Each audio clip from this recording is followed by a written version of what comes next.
Hey guys, I am going to be doing a video all about Rom&nd lip tints, the best-selling shades. Okay, I have pretty much 3 different formulations: juicy lasting tint, their zero velvet tint, and 1 shade of their lasting tint. The reason I decided to do this video is because when I made a video about the mask lip trip mist and how much I like that one over these lip tints, I got a lot of comments for that. Some positive comments, some very negative comments, and some people were like, you're not trying out the right shades.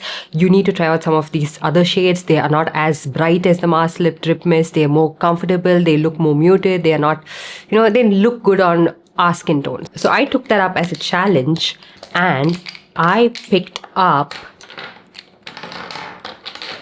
let me show you, it's a handful, these many shades of the Rom&nd lip tints. So I want to give you guys like the best selling shades, their popular shades, and I want to swatch it on myself and show you guys how it looks. So first up, I'm going to be swatching the juicy lasting tint range. The first shade I have is dark coconut, which is one of my favorite shades personally, and this is one of the shade that worked out for me from this range. So it's not very pigmented, but it's also not too muted and not something that washes me out. It's a nice subtle brown shade, and this is how it looks like on my lips. It's quite hydrating. It's not a very drying formulation, but it's not a very long lasting product, and I mean it doesn't leave behind an intense stain on my lips. I also want to show you guys the stain it leaves behind if I were to take it off.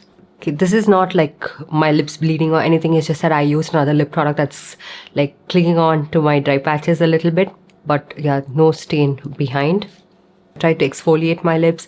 I tried multiple times to take it off, but it's just not coming off. Next up, trying the shade Peeling Angadoo. It's a beautiful pink shade that's not too bright, and I understand what you guys mean by something that is not too bright and it's not overpowering, but it's so subtle and yet wearable for a day-to-day basis. I absolutely love this shade. This is the tint Peeling Angadoo leaves behind. It's very, very subtle again. Next up, we have the shade Mulled Peach. This is like almost my lip color. It looks like a sheer gloss on my lips, and I don't prefer this for my skin tone particularly. Pretty much negligible stain. Next, swatching one of their famous shades called Almond Rose. This is also a very subtle nude shade, and the pigment is not dispersing evenly. I had to layer it on about 3 times to get it to this pigmentation. When it first applies, it's a little bit watery and you can see a little bit of peach tones dispersing all over your lips, but not evenly. Again, not a very like intense stain that is left behind. Next up, swatching the shade Nucadmia. This is a very popular shade. Again, a very subtle nude shade. I think this would work for people of lighter skin tone, not with people of deeper pigmented lips and two-tone lips. So this doesn't really mask up the pigmentation of my lips. Again, a very negligible or non-existent tint left behind. Next, swatching some brighter shades. This one is the shade Fig. This is a beautiful shade and would work for people of medium and medium tan skin tones really well, but doesn't really mask up the pigmentation of your lips. These are very lightly pigmented lip products, so they wouldn't necessarily mask up the pigmentation of your lips the way you desire. This shade did leave a subtle pink tint because it is of a deeper shade. Like you can see, there is a little bit of a tint. Now if you have even lips, it will look a lot better. Next up, swatching the shade Cherry Bomb. Beautiful red tint. Absolutely stunning. Again, if you have even lips and you don't really have dry chapped lips, this would look really nice. This is something I see myself reaching out for so much, and I love it. Of course, it's going to leave an intense red stain behind.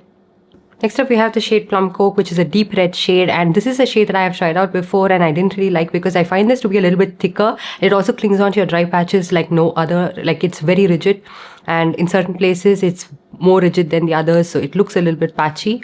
The stain is also getting deeper on my lips. The last shade we have is called Deep Sangria.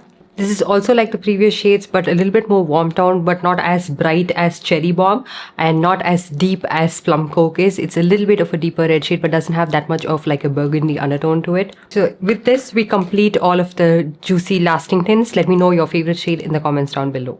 Next, moving on to lasting water tint in the shade Vintage Ocean. I just got 1 shade from this because I just wanted to try out the formulation. So from what I can see, because my lips are already stained, you can't really make out, but it's a very sheer red tint, and I feel it's a little bit more sheer than the juicy lasting tint. So I think you can get that and skip on this one, but yeah, I'm sure you can't even make out how it looks on my lips because my lips are that stained right now. Next, moving on to the Zero Velvet tints. The formulation of these lip tints are such that they are moussey, they're not transfer proof. They are lightweight on the lips, but they're not very blurring on my lips. I have better blurring formulations, like the MAC Powder Kiss Liquid Lipstick is super blurring. This one is not as blurring, but they do feel a little bit comfortable. They are not long lasting. They do have quite decent shade range. The first one we have is called Toasty Nude, which is a very bright orange toned shade, which is not for my skin tone. Maybe people of lighter skin tone would like this. You know what? I better use some concealer on my lips because this stain is looking a little intense. Next up, swatching the shade Grain Nude. This is again a very light peachy nude shade. Not my personal preference. Would look good on people of lighter skin tones for sure. Next, swatching the shade Rusk. It's just such a straight up bright orange shade with no brown undertones to it. It's too much for me actually, and it's also not masking up the pigmentation of my lips. Most of these don't. They are very lightly pigmented products. Next up, swatching the shade Petal Tassel.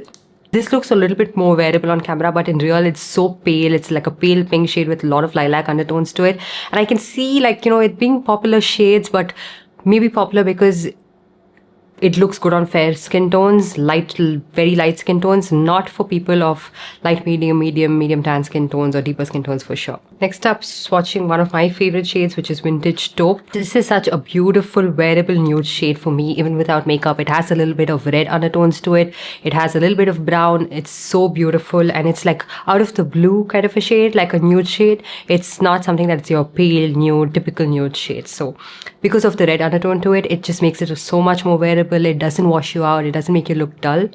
Beautiful shade. The next one we have is the shade Fade Red, which is a beautiful red with a little bit of pink, a lot of pink undertones actually. It's so beautiful, a little bit of a unique shade, and absolutely love it. It would look good on medium tan and deeper skin tones. So I forgot to mention, these do stain your lips. Like some of the lighter shades, the pale lighter shades that I showed, will leave a stain that looks pale, patchy, and not a very beautiful tint. But the shades like Vintage Taupe, this Fade Red, and all of that leave a very beautiful matte sort of a tint on your lips. The next one we have is called Berry Knit. It's a more wearable orange toned red shade, and it looks nice, okay, because it has the right undertones. It's not just that pale straight up orange shade. Next one we have is the shade Earl Gray Shawl. It's this bright peachy shade with a little bit of red undertone to it. Next up we have a shade called Willy West, which is a beautiful red shade with a lot of pink undertones to it. It's such a beautiful wearable shade, and this is the shade you could look out for. Definitely, like, different skin tones can pull this one off, even if you have like very pigmented lips. And lastly we have a shade called Deep Soul, which is a beautiful red with earthy terracotta undertones to it, and this is one of my favorite shades, and I feel it's quite an underrated shade from this range. That's pretty much everything I wanted to swatch. Let me know if there are more lip products or more lip tints that I have to try out from this brand or any other popular Korean brand, and I will try them out for you guys. And let me know what other videos you'd like to watch in the comments down below, and I'll see you guys in my next one. Bye.